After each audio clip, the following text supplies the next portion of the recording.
शुरू करो, डालो बुनियाद, घर महल नजर आएगा।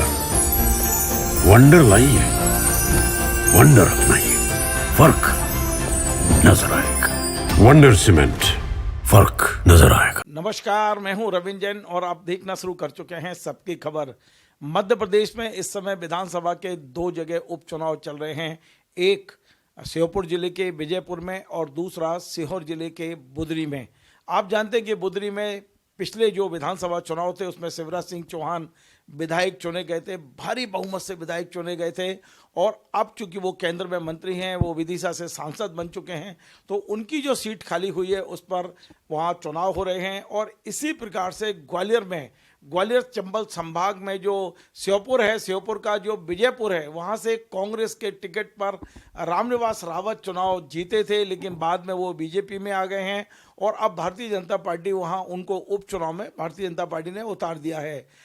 हम इन दोनों उपचुनाव की चर्चा करेंगे वरिष्ठ पत्रकार अजय वकील जी से। लेकिन मैं एक बात बता दूं कि इस समय श्योपुर में, विजयपुर में उपचुनाव से ज़्यादा चर्चा इस बात की है कि ज्योतिरादित्य सिंधिया जो ग्वालियर चंबल संभाग के एक छत्र बीजेपी के बड़े नेता हैं, केंद्र में मंत्री हैं, वे आज तक चुनाव में नहीं गए हैं।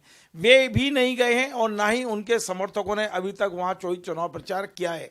तो ये एक चर्चा का विषय बना हुआ है। हम इस संबंध में भी अजय वकील जी से समझने की कोशिश करेंगे। और बुदरी में चूंकि बेशक रमाकांत भार्गव प्रत्याशी हैं बीजेपी से, कांग्रेस से राजकुमार जो है पटेल हैं, राजकुमार पटेल किरार हैं और ये किरार बहुल सीट है। तो क्या राजकुमार पटेल बाजी को पलट सकते हैं? क्या पर्दे के पीछे से किरार पूरे राजकुमार पटेल के साथ जा सकते हैं? इन तमाम सारे मुद्दों पे आज हम अजय वकील जी से समझेंगे। लेकिन सबसे बड़ी बात वही कि आखिर विजयपुर में से ज्योतिरादित्य सिंधिया ने दूरी क्यों बनाई है। आपका बहुत बहुत स्वागत है अजय जी। अजय जी, ग्वालियर में जो चर्चा है वो ये है कि रामनिवास रावत से सिंधिया जी की नाराजगी बिल्कुल कम नहीं हो रही। पहले जब वो कांग्रेस में थे तभी उनकी नाराजगी शुरू हुई। एक समय था जब रामनिवास रावत सिंधिया परिवार के एकदम से समर्थक माने जाते थे, उनकी उंगली पकड़कर ही वे राजनीति में आए थे। लेकिन अब विवाद इतना बढ़ गया है कि दोनों ही लड़ते झगड़ते बीजेपी में आ गए हैं। लेकिन यहाँ भी झगड़ा कम नहीं हो रहा है। सिंधिया जी तो छोड़िए, सिंधिया जी का छोटा छोटा समर्थक भी अभी तक वहाँ विजयपुर में चुनाव के लिए नहीं पहुँचा है।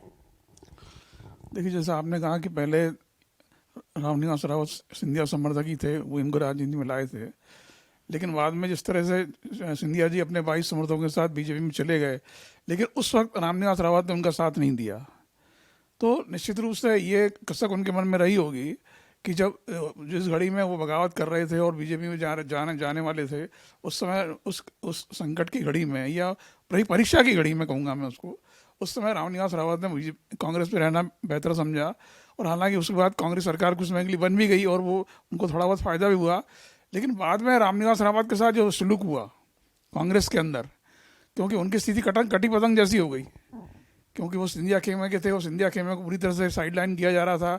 न वो दिग्विजय सिंह खेमे में थे, न कमलनाथ खेमे में थे, न पचौरी खेमे में थे। तो अंततः कांग्रेस में उनको कुछ मिल नहीं रहा था और ये चुनाव हारने के बाद तो स्थिति उनके वही और भी ख़राब हो गई। तो इसलिए उन्होंने शायद बेहतर समझा कि अब इस बीजेपी में चला जाए। हालांकि ये दोनों ही किनारे हैं, अलग अलग चल रहे थे, जो एक साथ एक धारा में आ गए हैं। तो अब सवाल ये कि ये जो प्रतिद्वंदिता है, प्रतिद्वंदिता भी कहने के बजाय नाराज़गी है, जो कसक है वो अभी तक दूर नहीं हुई है। इसलिए मुझे लगता है कि सिंधिया जी को बीजेपी ने अपने उपचुनाव के लिए 40 स्टार प्रचारकों में रखा है, लेकिन वो अपने ही क्षेत्र के उस इलाके में नहीं जा रहे जो उनका प्रभाव क्षेत्र है। और मज़े की बात यह है कि जो उस इलाके में प्रचार करने जा रहे हैं जो उनका प्रभाव क्षेत्र नहीं है, जहाँ अगर वो नहीं भी जाते तो भी शायद कोई फ़र्क नहीं पड़ता। लेकिन वो जहाँ पर जा रहे हैं, जाना चाहिए था उनको, वहाँ वो नहीं जा रहे हैं। अब सवाल है कि उनका नहीं जाने से कोई फ़र्क पड़ेगा या नहीं पड़ेगा, ये असली सवाल है। तो इस बार मेरा मानना ये है कि 2023 का जो विधानसभा चुनाव था, रामनिवास रावत ने बगैर सिंधिया के लड़ा था। तब तो सिंधिया जी उनका कोई आदमी उनके साथ नहीं था, लेकिन उसके बाद भी 18,000 से वो चुनाव जीत गए थे। तो इसका मतलब ये है कि रामनिवास रावत का अपना प्रभाव तो है अपने क्षेत्र के अंदर, चाहे जातिगत हो या उनका अपना राजनीतिक कारणों से हो या और भी कारण हो सकते हैं। तो इसलिए सिंधिया जी अगर नहीं भी जाएंगे तो भी रामनिवास रावत को के लिए बहुत ज़्यादा फर्क पड़ेगा, ऐसा मुझे नहीं लगता है, क्योंकि उन्होंने एक चुनाव बगैर सिंधिया जी की जीत के दिखा दिया है। लेकिन हाँ, इतना ज़रूर है कि कांग्रेस बीजेपी के अंदर ये जो नाराजगी की धारा है, असंतोष की धारा है, ये खुल करके सामने आ गई है। दूसरा कारण एक मुझे ये लगता है कि चंबल क्षेत्र पर ग्वालियर चंबल क्षेत्र पर वर्चस्व की लड़ाई जो नरेंद्र सिंह तोमर जी और सिंधिया जी के बीच चल रही है, और रामनिवास रावत को भी लेकर के आए, तो रामनिवास रावत का इस तरह फिर से उभरना और मंत्री बन जाना, कैबिनेट मंत्री बन जाना, ये सिंधिया जी को कतई नहीं सहाया होगा। तो इसलिए भी वो उस क्षेत्र से परहेज कर रहे हैं। शायद ये हो सकता है वो दिखाना चाहते हो कि मेरे जाने से जो है वो क्या असर होता है, अब ये तो चुनाव का नतीजा बताएगा। लेकिन हाँ, अगर उससे कोई फर्क पड़ा तो जरूर उसका कुछ आकलन किया जाएगा। लेकिन अगर 2023 के चुनाव को आधार माने तो मुझे नहीं लगता कि उनके न जाने से कोई बहुत फर्क पड़ने वाला है। लेकिन एक बड़ी बात यह है कि भारतीय जनता पार्टी और कांग्रेस में जमीन आसमान का अंतर है। कांग्रेस में ये सारी गुटबाजी चल जाती है कि आप मुंह फुला लीजिए, आप पर्दे के पीछे से निपटा दीजिए, पर बीजेपी में तो जो संगठन कहता है वो मानना ही पड़ता है, चाहे आपके मतभेद हों, चाहे मनभेद हों, लेकिन ऊपरी तौर पर आपको गले में हाथ डालना पड़ता है। यस, क्या सिंधिया जी लंबे समय तक ये सब चला सकते हैं जो चल रहा है? जो कांग्रेस में होता था उसी पैटर्न पे सिंधिया जी और उनका खेमा यदि बीजेपी में करेगा तो क्या स्थिति बनेगी? नहीं, बीजेपी में कतई सहन नहीं किया जाएगा। हम तो पहले देख चुके हैं उदाहरण कई बड़े कि जो अलग होना चाहे, जिन्होंने असंतोष बगावत की खुल करके और पार्टी उनको साइडलाइन कर दिया, और कई लोगों का तो करियर खत्म ही हो गया। शंकर सिंह वाघेला उसमें बड़ा उदाहरण है एक। तो ऐसे कई उदाहरण आप दिए जा सकते हैं कि जो बीजेपी में बगावत की जिन्होंने और पार्टी अनुशासन को नहीं माना, आदेश को नहीं माना, और वो आगे चल के सर्वाइव नहीं कर सके। सिंधिया जी के बारे में क्या होगा अभी कहना मुश्किल है, लेकिन मुझे नहीं लगता कि पार्टी इसको अनुशासनहीनता के रूप में देखेगी या नहीं देखेगी। लेकिन अगर उनको कहा गया है चुनाव प्रचार के लिए, तो वो अगर वो नहीं जा रहे हैं तो इसको किसी न गंभीरता से निश्चित रूप से आगे पीछे लिया जाएगा। उसका क्या परिणाम होगा ये तो आने वाला समय बताएगा। तो अभी तो फिलहाल सिंधिया जी ने तय कर लिया है, ना वो बुधनी आ रहे हैं और ना वो विजयपुर आ रहे हैं। अभी ऐसा भी नहीं है। हाँ, ये जरूर है कि उनके समर्थक जो ग्वालियर चंबल संभाग के समर्थक हैं, चाहे वो प्रद्युम्न सिंह तोमर हो या भोपाल संभाग के अपना प्रभुराम सिंह चौधरी हों, ये लोग सब बुधनी में काम कर रहे हैं, विजयपुर नहीं जा रहे हैं। सिंधिया जी दोनों जगह से दूरी बनाए हुए हैं। देखिए, ये उनकी रणनीति भी हो सकती है कि अगर वो दोनों जगह नहीं जा रहे हैं तो वो कह सकते हैं मैं तो कहीं भी नहीं गया था। हालांकि उनको स्टार प्रचारक बनाया गया, लेकिन फिर भी अगर प्रचार करने वो नहीं जा रहे हैं तो कुछ कारण वो दे सकते हैं ऐसा कि भाई मेरी व्यस्तता थी या जो भी कारण रहा होगा और मैं यहाँ गया वहाँ नहीं गया, तो वो एक बात हो सकती है। लेकिन फिर भी इस बात को नोट तो किया जाएगा कि उनको स्टार प्रचारों की श्रेणी में रखते हुए भी अगर वो प्रचार करने पार्टी का नहीं गए हैं तो एक प्रकार से ही एक तरह के पार्टी के आदेश की अवहेलना तो है। सर, एक छोटा सा सवाल वहीं को लेकर है, यदि सिंधिया जी के जाए बगैर रामनिवास रावत अपनी लीड को बरकरार रखते हैं, जो 18,000 आपने खुद ही बताई है, और वो अच्छे वोटों से जीत के आते हैं, तो क्या ये ग्वालियर चंबल संभाग में सिंधिया जी की नैतिक पराजय नहीं होगी? निश्चित रूप से इसका असर तो होगा, क्योंकि ये संकेत तो उन्होंने पिछले चुनाव में ही दे दिया था। क्योंकि पिछले चुनाव में सिंधिया जी पिछले चुनाव में तो वो कांग्रेस से लड़े थे और सिंधिया जी बीजेपी में थे। लेकिन इस बार उसका ज़्यादा असर होगा। लेकिन अगर इसके बाद भी अगर रामनिवास रावत चुनाव जीत जाते हैं तो सिंधिया के कद पर असर पड़ेगा, लेकिन नरेंद्र सिंह तोमर का कद बढ़ेगा, क्योंकि वो इनको लेकर के आए थे। दूसरी बात है, असल में ये चुनाव जो है 3 लोगों की प्रतिष्ठा का प्रश्न है। पहला तो खुद रामनिवास रावत का ही है। अगर रावत हार जाते हैं चुनाव किसी कारणों से, तो उनका तो पॉलिटिकल करियर जो है ख़त्म हो जाएगा, क्योंकि वो ना बीजेपी में रह पाएंगे ना कांग्रेस में, तो बाहर हो ही चुके हैं।